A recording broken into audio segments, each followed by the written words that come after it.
السلام عليكم ورحمة الله تعالى وبركاته. مرحبا بكم معايا في فيديو جديد. اليوم جبت لكم طريقة كيفية صنع اسفنج. دوك تشوفوه معايا، اختي حتحضره لكم خطوة بخطوة.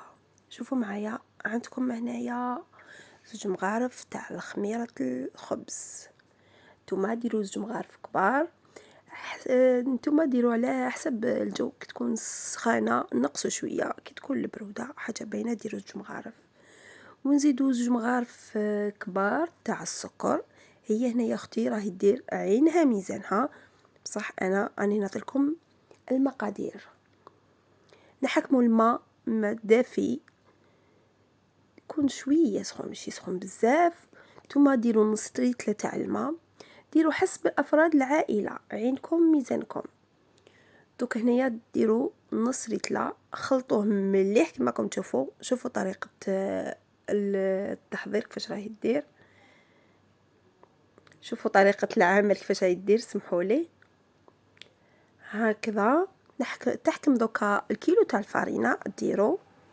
وشنو هي تزيد دير نص باكي، لخاطرش علاه هنا درنا كشوط كونتيتي كبيره هكذا. وتبدا تخدم في العجينه. ما حبيتش نقطع عليكم الفيديو باش تشوفوا كيفاش. الملح ما ننساوش.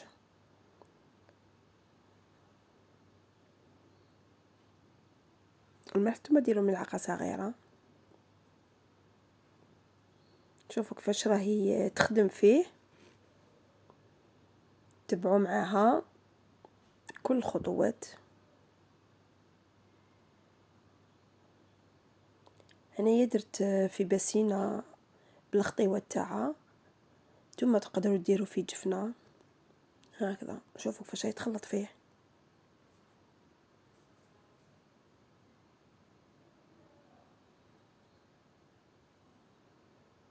لازم يكون يلصق في يديكم.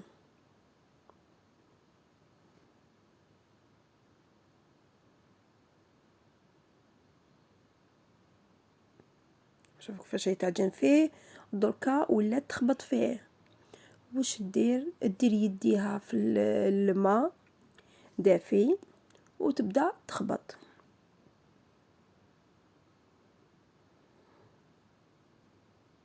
شوفوا كيفاش راهو يلصق البنات. تبعوا هاد الخطوات يجيكم اسفنج الله يبارك، يجيكم كيما القطن.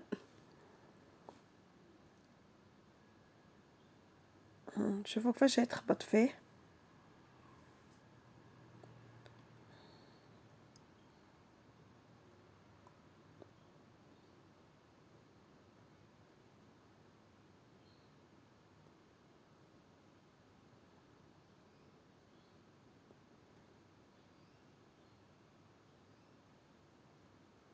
هكذا حتى وين تولي العجينه ليس.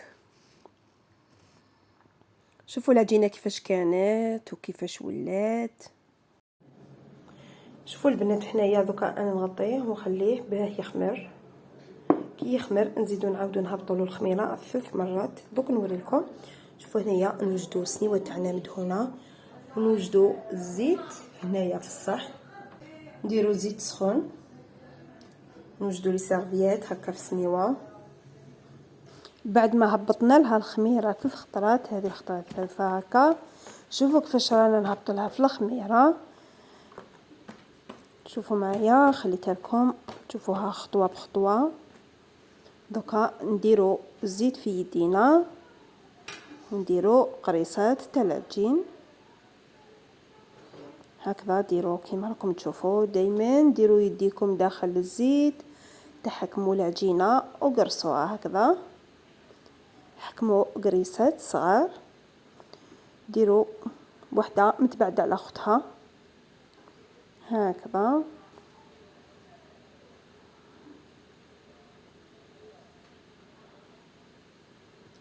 انا الكثره راني نوري للمبتدئات اللي مازال ما يعرفوش كيفاش يديروا اسفنج. لو كان تسيو هذه الخطوه على بالي اللي تنجح لكم. دركا هكذا شوفوا كيفاش راهي تهبط فيه. اغلقوا عليه وخلوه هكذا، ونخلوه يخمر 5 دقائق ومن بعد نقلوه هكذا. دوكا نحكمو وحده ونبداو. درنا يدينا في الزيت حاجه الاولى. دوكا شوفوا كيفاش راهي تفتح فيها، ونبداو نقليو الزيت. خلوها تسخن مليح. كي تحطوا الحبه خلوها تشد روحها باه ترميو لها الزيت من الفوق. شوفوا كيفاش راهي طابت ما شاء الله، يخرج لكم اسفنج بزاف شباب.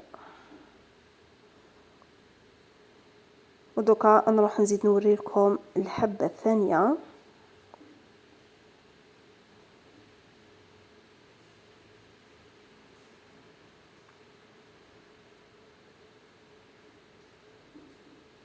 شوفوا كيفاش خلاتها شويه، ودوك تبدا دير لها الزيت من الفوق.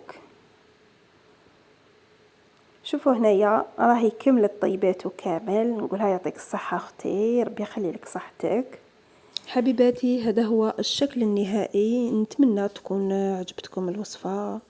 البنات سيوها وما تندموش عليها. انا هنا نروح نوجد قهيوه سخونه ونشرب مع سفنج. واش نقول لكم البنات، تلاقاو في وصفات اخرى مع هاجر، وما تنساوش بارطاجيو هذه الوصفه مع حباباتكم مع صحاباتكم. وان شاء الله نتلاقاو في وصفات اخرى مع هاجر. مع الف سلامه.